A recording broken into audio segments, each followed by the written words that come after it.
There you go. Okay, all right. You want to talk Nakato at 62 points or Dan Hounds at 87 points? Welcome to the Rugby Rant podcast show, your premier North American rugby podcast. Growing rugby, one fan at a time.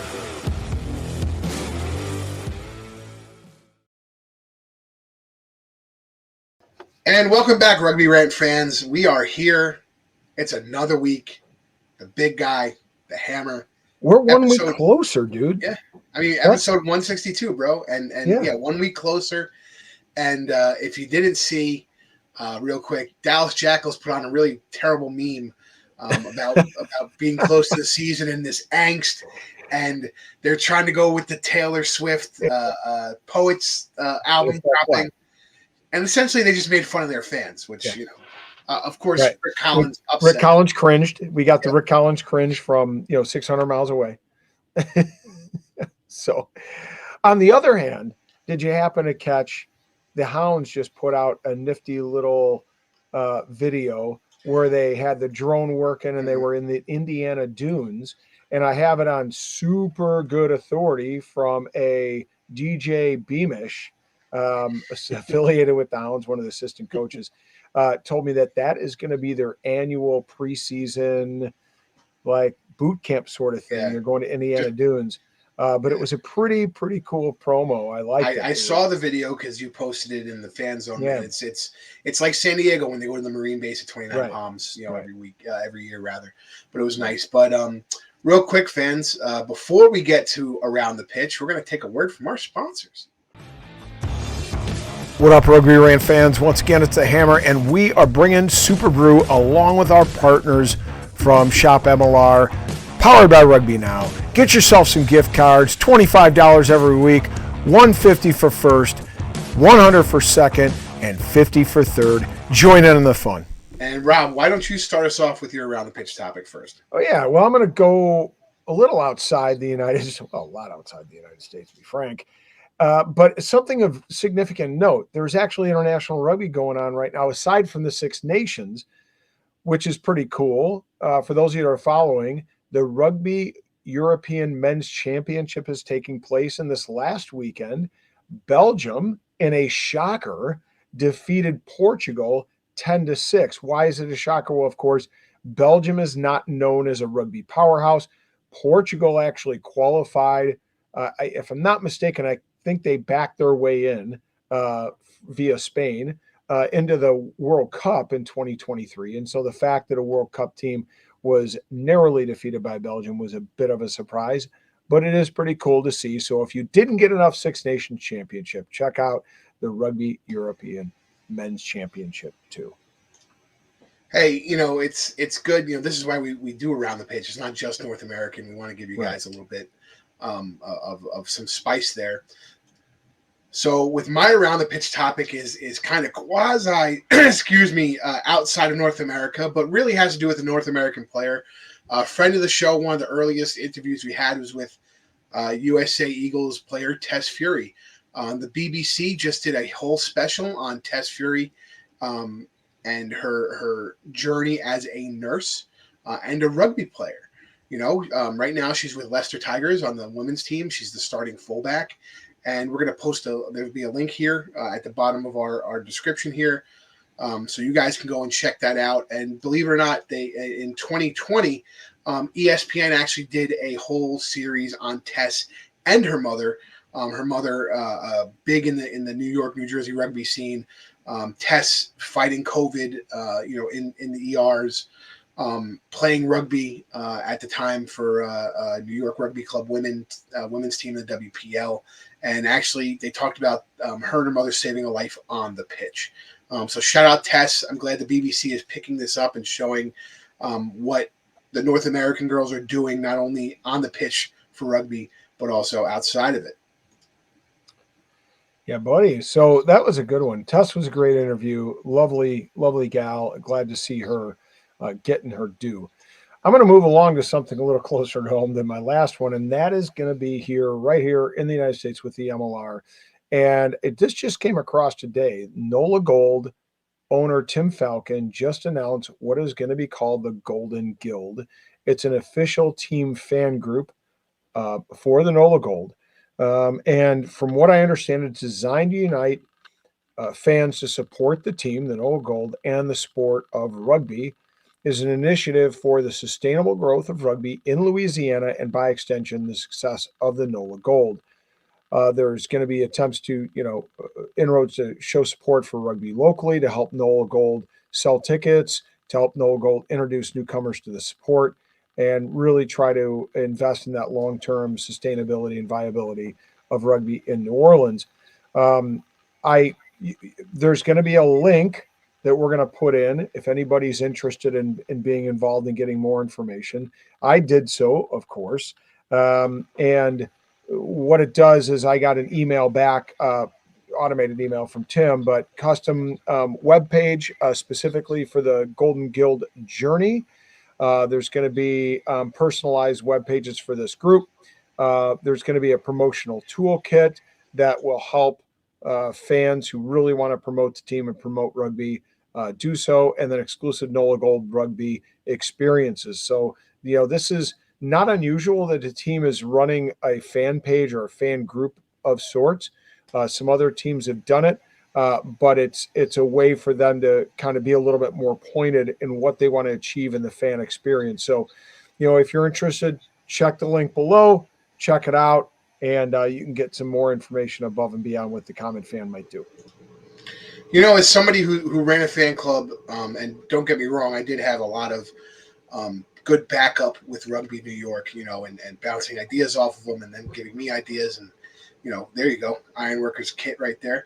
I do like this effort for the team to not only say, hey, this is a club for the fans of the Gold, but what part of our journey is going to be, again, making inroads in the local game in New Orleans and Louisiana, and not just New Orleans, Louisiana, right? That's their state. Let's run some youth this, let's do some youth that, let's get some youth at the games, let's get you out to youth games, things like that. And I'm sure those are the types of initiatives they're going to talk about. Speaking of initiatives, even though we really didn't talk about it last week, everybody already knows that Scott Lawrence, the interim tag, was taken off the head coaching spot for the Eagles interim head coach Scott Lawrence. But a couple days ago, he posted on his LinkedIn. He said, "Today we're sharing the Gemini big plays, upping the competition for the U18s and U20s through new tours and aligning efforts to Junior World Championship promotion, improving the playing base and launching the Anthem 2031 National Academy. We will continue to engage holistically with our Eagles, their coaches, and organizations, and potentially having Eagles 365 days a year in an integrated professional pathway," with this nice little graphic that Rob's going to show you here. And it's just interesting that, this is an initiative he's already talking about. He's already implemented. We obviously know Anthem is in the MLR, and part of the reason Anthem is in the MLR is to have a more succinct, I would call it, professional pathway, to say the Anthem team is looking at these young players specifically.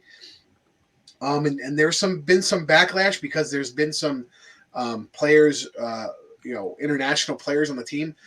I think something like by the time they hit 2025, and this is due to some what do you call it, the eligibility rules, 30 out of the 38 players are USA eligible. So I don't know what people are bitching about. So yeah. It's just interesting that was something that people were complaining about. But again, Scott Lawrence putting it out on his LinkedIn. It's called the Gemini Big Plays. It's the pathway from U18s to the Eagles to the World Cup. Yeah, it's go ahead, Rob. Yeah, it's obviously it's why I've been a big fan of Scott's for a long time. He clearly has a vision for what he wants to accomplish and how he wants to accomplish it. He understands that what we've heard a lot of the players saying for the last couple of years is one of the biggest challenges for the United States, the Eagles, both in the men's and women's side, is consistently getting a high number of touches in games and opportunities to play and work together, not just in camp, but in real live, test matches. It's one of the things the United States was particularly starved of during the COVID shutdown. I think that was the objective with the Anthem, and the Anthem obviously fit into this to this Project Gemini. So expect big things from Scott, but it's long-term sustainable development. It's not something that we're going to get automatic results from, in the next 6 months or even year. It's a sustainable project that's going to lead us to 2031.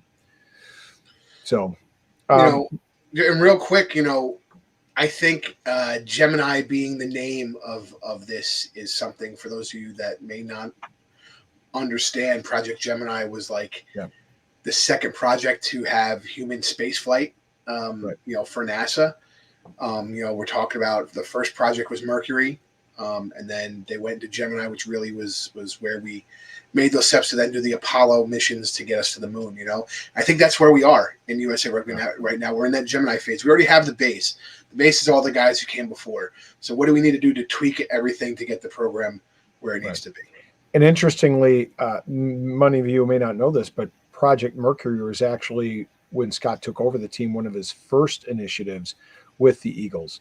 So he's very fond of using this idea of achieving the unachievable, right? Of going someplace that we haven't gone before, that's connected with the space race and our endeavors to get to the moon and beyond. So look for big things, like I said. I want to take a moment real quick while we've got fans' attention.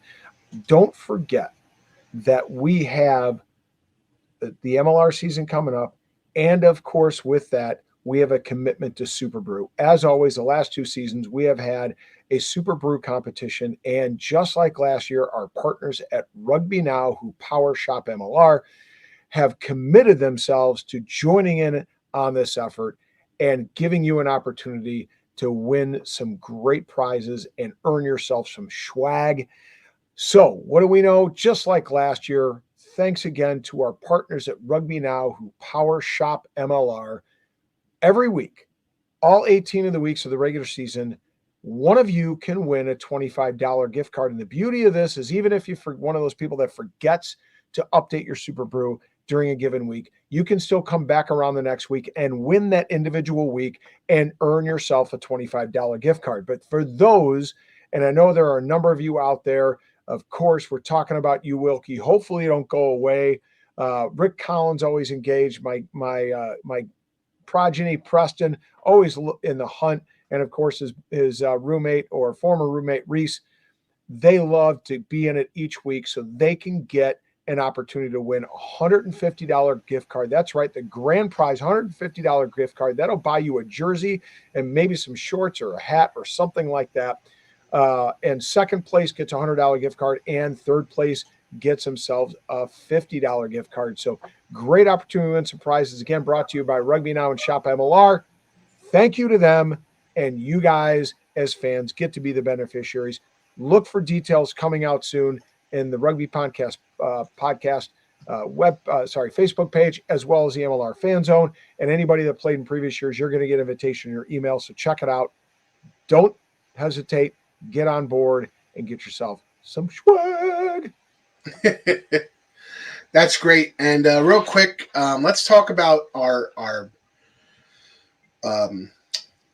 wow, I can't talk today. It's one of those days, mush everybody. Mouth. Yeah, mush mouth. Woo, Fat Albert style. Our topic for today, there was an article in stuff.co.nz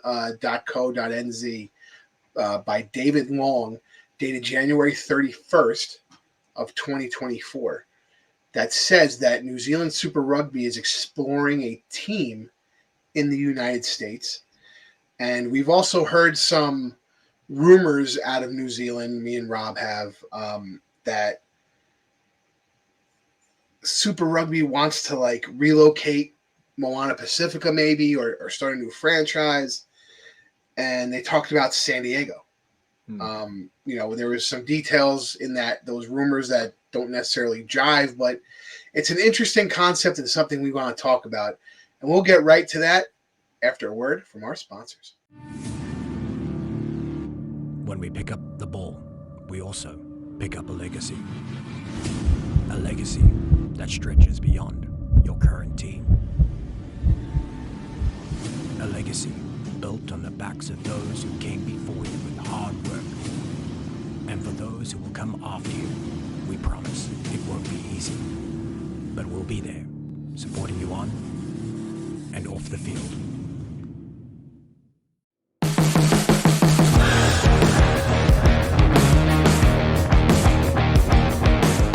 And we're back, Rugby Rant fans. So yeah, like we were saying, there's these rumors, there's this article, and really the article talks about a couple things. It talks about New Zealand coming to play Fiji in that international test match at Snapdragon Stadium, right?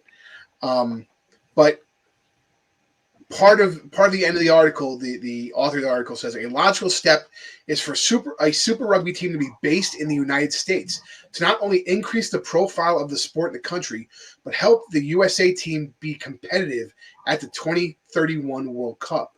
And it's quoted, World Rugby are really working hard in that market at the moment. We're in regular dialogue with them around the potential they see to help grow the game. And as we talked about in our Around the Pitch, we talked about the Anthem team, and that was part of World Rugby and USA Rugby and MLR getting together to start that initiative. So what we're going to do is really going to talk about some pros and cons. And right before I throw it to Rob, I just want to say Munster beat the Crusaders, and Rob could suck it because Munster is my Irish team there. You're saying I can suck it? Yeah. Why? Aren't you a Crusaders fan? No. I can't. Jason. Listen, No. you follow so many goddamn teams. I can't keep up. I'm a Hurricanes guy. I'm going to start calling you Susie. Susie? Because she follows 17 MLR teams. I can't figure out how many teams you. I can't follow how many teams you're fucking. Hurricanes. I just follow the Hurricanes. Been a fan of the Hurricanes since Christian. Fan of the Hurricanes. Fan of Nola. Was screaming out of the back. Fan of LU. At one time, he was a Glasgow Warrior fan. Whoa, Ginga. This is coming from the guy who's a Michigan fan. Yeah. I don't know that you've ever visited Michigan, by the way. Of course. You definitely haven't visited Green Bay. You're a Green Bay fan. I've been to Lambeau. Come on. I'm a Green Bay Packers shareholder. I own a part of the team. I think we've had the team that beat the Bears twice this year? That team. Yeah. Well, exactly. First of all, that's no great accomplishment. I mean, exactly. That's like anyway. Let's JV. Let's get out of this rivalry talk. But we're getting heated because we're excited for the season. But we're going to talk pros and cons of what a Super Rugby team means in the United States. I'm going to throw it over to Rob to list your pros. So give me your pros of what a Super Rugby team would mean here. I thought about this, and I immediately conjured up visions of that meme of that guy sitting like at a folding table on a college campus, and it says something, and prove me wrong. And I only think of that because I just don't know that I see a lot of pros. Somebody's going to have to convince me. And maybe I'm not creative enough. Maybe I'm not thinking long-term enough. I just don't know that I see a lot of pros. I see a lot more cons from this. And maybe I'm just not thinking about the growth side of rugby on the USA. I think we could do a fine job at growing rugby in the United States with the teams we have with the MLR and domestic competition. And if we're find a way to put more eyes on the Eagles, I don't know that we're going to get a lot of interested parties, non-rugby fans or maybe burgeoning rugby fans are going to put a lot of eyes on, Moana Pacifica or Drua or whoever might move to San Diego.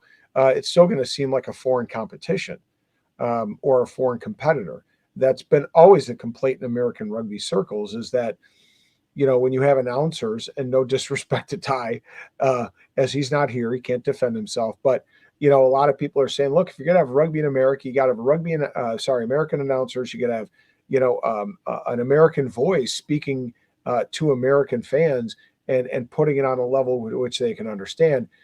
Does that really achieve that kind of maxim that people are articulating about American rugby? So I would have to be convinced. I'm dubious. I'm not saying it's impossible, and I'm certainly not poo-pooing it. Good rugby is good rugby. I don't care what form it comes in. I'm just not sure that is the way to develop and grow rugby in the United States. It seems to me that there are other ways to do it. Yeah, I mean, I think, it's there are pros to it. I'll get into that a little I'm bit. I just interested. kind of want to, Like I said, it's not that I can't be convinced. It's not that I can't be talked into it. And it's not that I'm dead set in my opinion. I'm going to have to, I'm interested in hearing what you're saying this one. all right, so let's talk about the pros here. So I think the pros, obviously, you get more foreign eyes on the USA game, right? So the hardest thing you're going to have to do in any part of this is get American eyes. But what you can do is you can get international eyes to watch teams in America, right? We're going to assume that this Super Rugby team is going to be made up of Americans, right? So that's a pro, right? We have Americans playing at a higher level, right? I mean, there's no denying Super Rugby is a higher level of rugby than the MLR. That's not talking trash. It's just the way it is. So you'll have Americans on this team playing in a higher level to get better, right? Iron sharpens iron. So the first pro is international viewers coming in and increasing a viewership of the sport in the United States, right? And the way you cross that culture barrier is through anything you could do on social media to bring that to American eyes, right? So people on social media are gonna see all these New Zealand fans clicking likes, and that's going to bring exposure through SEO and stuff like that, right, to American fans. Then you talk about, again, Americans on the team, iron sharpening iron. You will have everybody in the United States that's already a rugby fan become a fan of this team. I got to be honest, they're not in the MLR, so in my opinion, in my old school opinion, there's no rivalry there, right?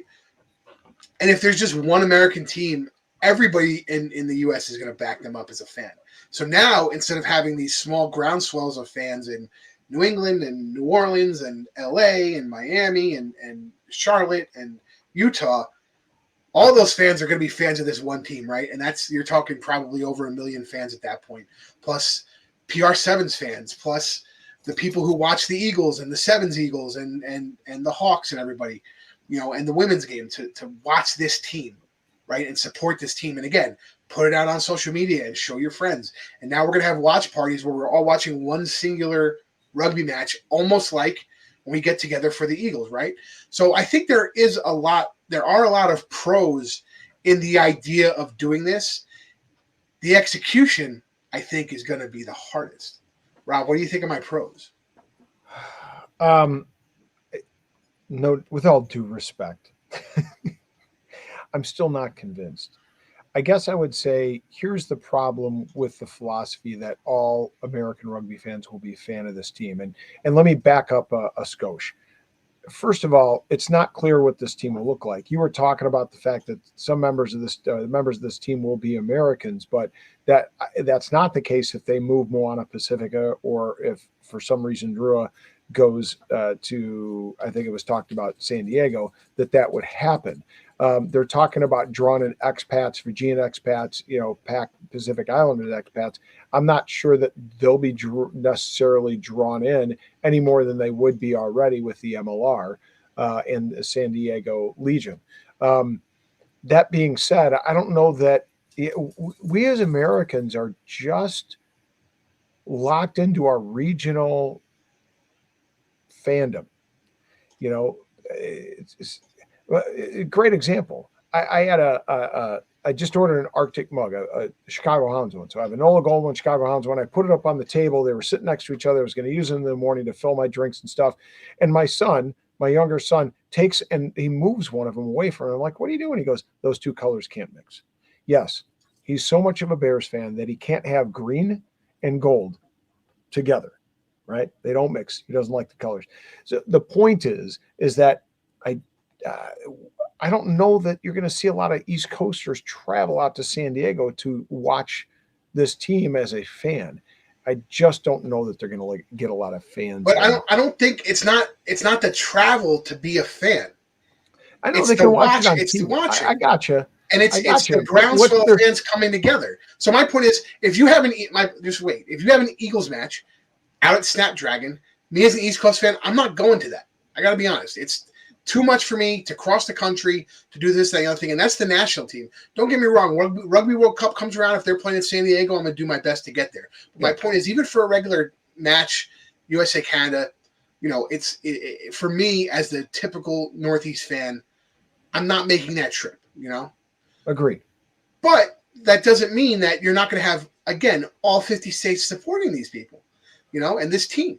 And I think that's the difference. What engages, like, what gives the fan like you and I, who don't live in San Diego or California or even on the West Coast, what gives us some kind of buy-in to that team? Like, your connection with Green Bay, if I'm not mistaken, is through your grandfather. It's actually through my Michigan connections, but yes.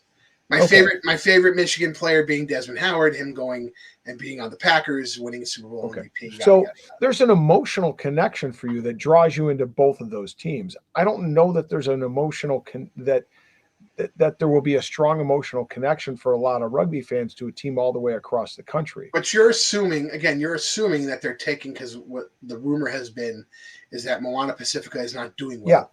Yeah. But they're not saying, I think there's some confusion. They're not saying take Moana Pacifica and move it. They're saying replace them completely with a team from the United States. So to me, again, that would be more of, let's have United States players. And if you're talking about Eagles and young Eagles going to that team, I think that's what brings us together with that. Again, it's like the American Raptors. Everybody's a fan of the American Raptors. It's the only American team in the Super Rugby Americans, right? I'm a fan of the Raptors. You should be a fan of the Raptors. Ty should be a fan of the Raptors. You know what I mean? Again, it's not. There's no rivalry. Ty's a fan of the Raptors because he announces for their games, but regardless of the money. But my point is, if you're a rugby fan and you're not staying updated, and again, it's hard to watch them sometimes because it's on YouTube's and here and this, so it's harder as far as that's the execution. Getting it out. That's a fair point. But my point is, if anything, once that changes, or if that changes, especially with a team that would be Super Rugby, which production is already up to a certain standard, I think it's different. Yeah, and I guess I would say this is that to that point, I pay attention to the Raptors.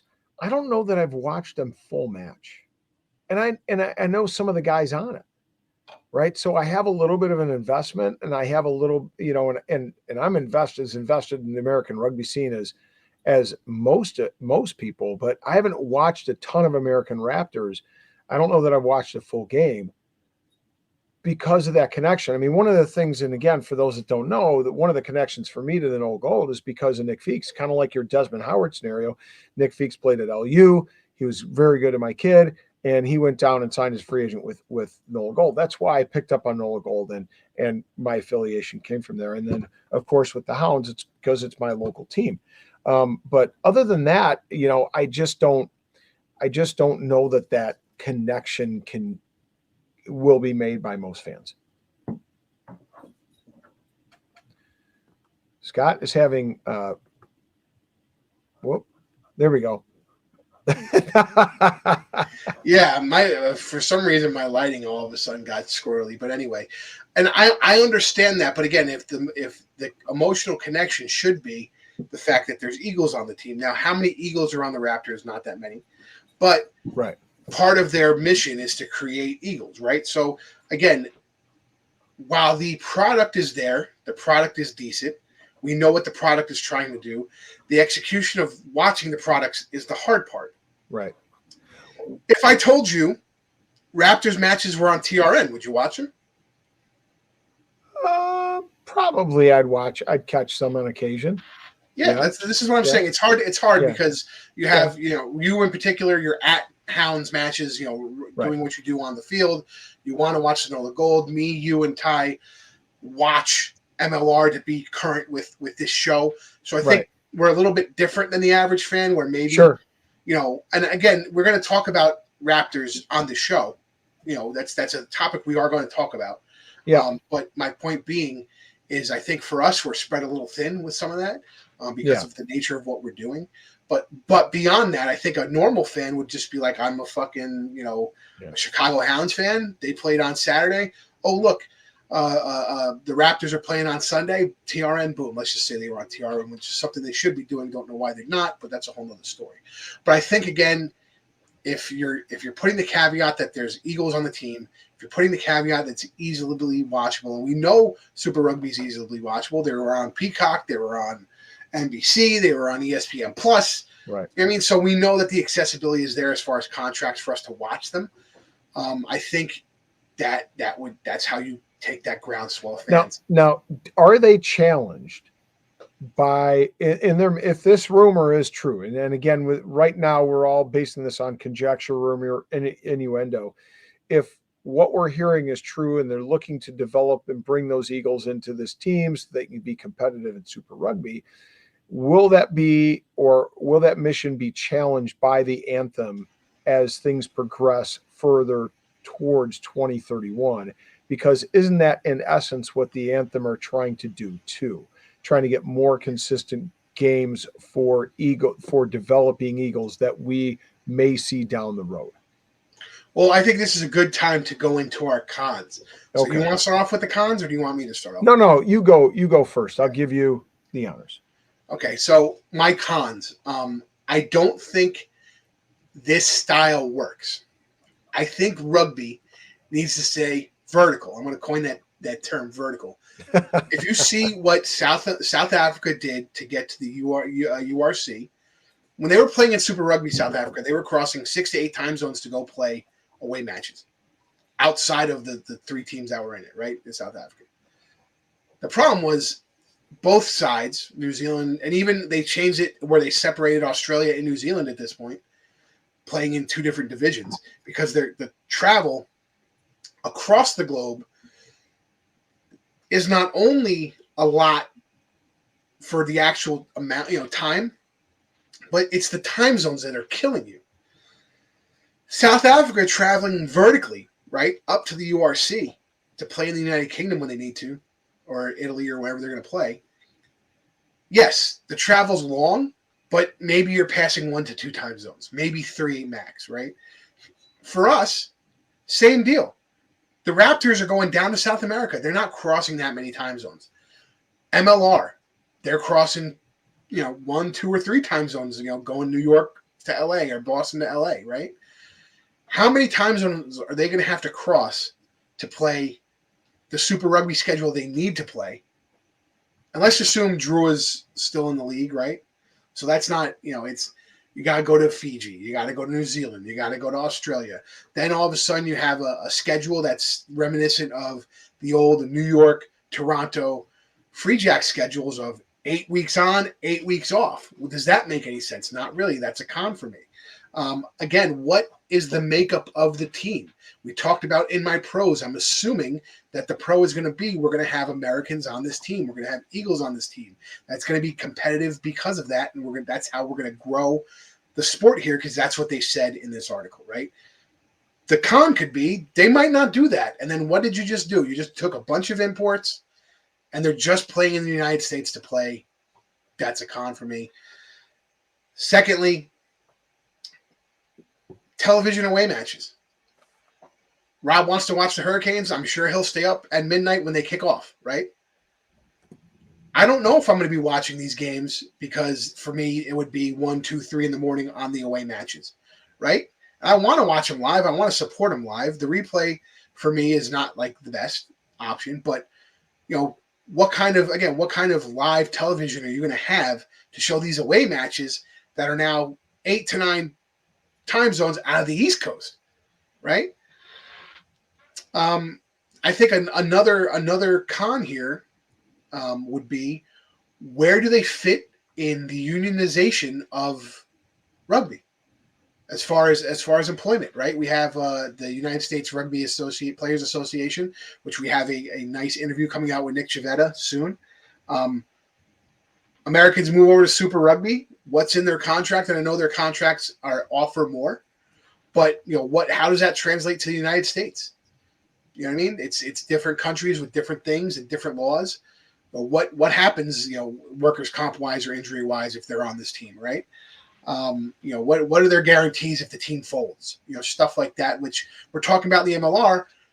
will the team have to be unionized from the New Zealand side, and what does that entail? So I think I'm not trying to poo-poo this. There are pros to this, but I just think the biggest thing that outweighs everything, in my opinion, is that move across those time zones to play rugby. It just fucking kills teams, and we've seen it. And there's a reason the South African teams go vertical.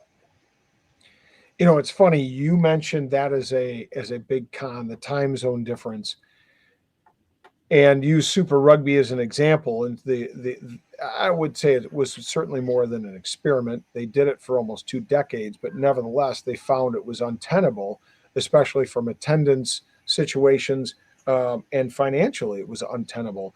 And so that was one of my cons as well. Is not just the time zone difference, but the difficulty in the expense of travel and the fact that let's face it. One of the benefits, hopefully, is, well, if you look at like an enterprise like the NFL, and granted, rugby will never be the NFL in the United States. I'm not saying that, but we already have Major League Rugby fans that are traveling. Our good friend Matt Cartwright, he and his wife went to many a game. Of other teams, away, following his, being a fan of the Seawolves, following his team. I'm making another, Mecca trip down to watch the Hounds and Nola Gold, the 2 teams that I follow. There are fans that travel in the United States to great lengths to follow their teams. I'm not sure that we're going to see that with this, with the, this kind of experiment in Super Rugby, if in fact it comes to fruition. I just don't think it's going to be there, not just because of the time zone difference, but that is going to impact the challenge of being a fan and traveling, to watch the team. If whether people go to Fiji or they go to New Zealand or they go to wherever to watch, this team play abroad, you're not talking about a simple, quick weekend getaway where you can get a Southwest fare, a getaway fare. You're talking about a commitment because of the time zone difference. It's going to be a whole holiday, and that is going to be difficult for a lot of people to do.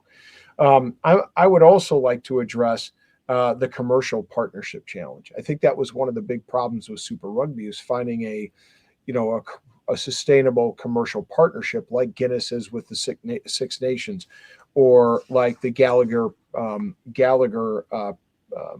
Premiership. Those are league-wide partnerships that are very functional because those products are prominent in those domestic leagues. And granted, the Six Nations is not domestic, but it is certainly regional. And we're seeing, our partnerships even with the MLR. Arctic, for example, is a great partnership for the MLR, amongst others. Those are workable because we all have access to those products, and therefore those manufacturers and those companies are willing to invest in that partnership because they obviously get a dividend from that advertising. But I don't know that would exist when you're crossing, time zones and crossing countries where our products and their products are not necessarily in the same market. So I think that's a challenge. And the last thing is, you hit upon it, the roster. Are we going to see a Pacific Island roster? Will that translate to a lot of expats from Fiji and Samoa, et cetera, that are going to watch? It certainly has worked for Utah to some degree. Will it work here? I don't know. And most importantly, if it is a developmental side for American and potential Eagles, could the Eagles as a team even be competitive with the Super Rugby team? I mean, that is another level of domestic competition. And no disrespect to our Eagles, I think it would take quite some time for us to develop players that are able to compete in a domestic league like that. I want to point out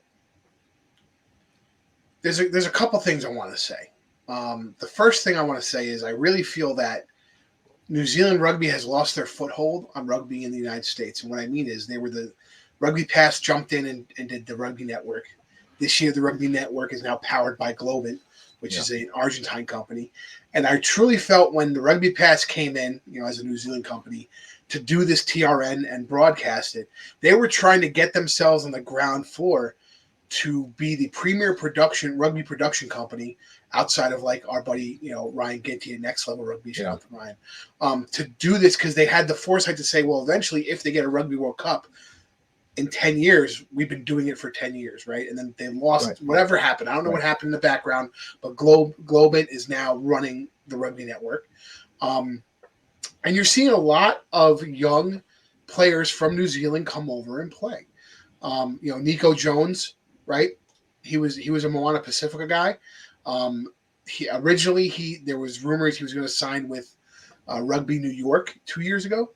Last year, halfway through the season, he came in with the OGs and then again re-signed this year in the MLR. And he was the guy touted to be that team's future, and he kind of stepped out on them. You have guys, a whole bunch of New York guys who really are USA Eagle eligible, and they're young New Zealand guys. And that doesn't mean they would go, they would get the opportunity to play, Super Rugby. But my point is, as those guys are starting to trickle in more into the league, and you're starting to see guys like Dan Hollinshead's back in the league, right? Went to France, played D2, had an opportunity to come back here in LA a little bit closer to home for him. He's in LA. How much more time until those young guys start to trickle over here and start to really make a living? And I think people are underselling the fact that we live in the United States, so living here is not necessarily like this big deal. But for a lot of people that don't live here, a lot of young guys to come live here and play their trade of rugby, especially if they don't have a family just as yet, is a huge friggin' deal. I think that's something we're not seeing, and everybody always asks, why would they come over here? Well, why do you think? Because they don't. Coming to the United States is actually a big deal to people outside the U.S. Yeah, well, 100%. I happen to agree, and you mentioned the loss of the foothold by New Zealand in the United States. I mean, isn't that in essence, as we talk about some of the former ironworkers, isn't that in essence what happened there? I mean, you had a New Zealand group that was largely had taken over from who was the original Irish contingent? Yeah, from an Irish contingent. American. Yeah. Yep. And they took over, and you thought, oh, okay, they're making inroads. Of course, New York wins the Shield. They're spearheaded by Andy and a bunch of other just top quality New Zealand players. But that commitment has ended, and that ultimately led to the demise of the ironworkers. And so, I think they're losing their foothold. And it'll be interesting to see how it develops. I mean, I think there's a nugget out there. A golden goose, a golden egg that people are eyeing, and that is the World Cup in 2031. I think a lot of folks in the United States are underselling, to your point, how many other people will come to the United States to that World Cup because they want to experience America on a holiday, right? And the World Cup offers an opportunity to say, because of our vast geography and how different it is from coast to coast, from desert to the autumns that fill the Northeast, to the rainy succulent Northwest, and to just the full grains of beauty of Illinois and the Midwest, which I'm completely tired of, by the way. People can come here and they can go to different venues around the United States and watch the World Cup and experience America. So I think there's an opportunity there. It'll be interesting to see how, this investment by foreign rugby playing nations will manifest itself over the next, 8 years. And I think as a rugby fan, you're going to have to watch in 2026 when they have the FIFA World Cup final at MetLife Stadium in East Rutherford, New Jersey, and how that's going to go. Because I think for me as an East Coast rugby fan, that's an audition for MetLife Stadium to audition for the Rugby World Cup final in 2031. To be quite is that the declared final venue? Yeah, they just announced it last week. Is going to East Rutherford, New Jersey, baby, for the FIFA World Cup final. Again, I think that's going to be a little preview of what they can do to show that they can still, they can do the Rugby World Cup as well. And real quick before we go, I just wanted to talk, Rob, we were talking about sponsorship, and here's the thing. I think they could get American sponsorship because that American sponsorship will want to break into the New Zealand market. So my point being, if they had, let's just throw out Pepsi Cola, right? But Pepsi's, becomes a big sponsor because they want a bigger market share in New Zealand. Well, how do you do that? Well, they're the halftime sponsor of all the games from the San Diego Snapdragons of the Super Rugby team. Yeah, I look at it the opposite. No disrespect to New Zealand, it's a nation of 4 million people, but when you're talking about sponsorship, that's why people want to invest in American opportunities, because you're talking about 330 million people. So, it's a much bigger opportunity to gain a huge market share, by bringing products to the United States. I just don't know. I mean, Pepsi and Coke are known worldwide. I don't know that they're going to make any. I don't know that that's going to really be a. I was just throwing that. I'm just throwing that out there. Yeah, I got what you're saying. I just don't.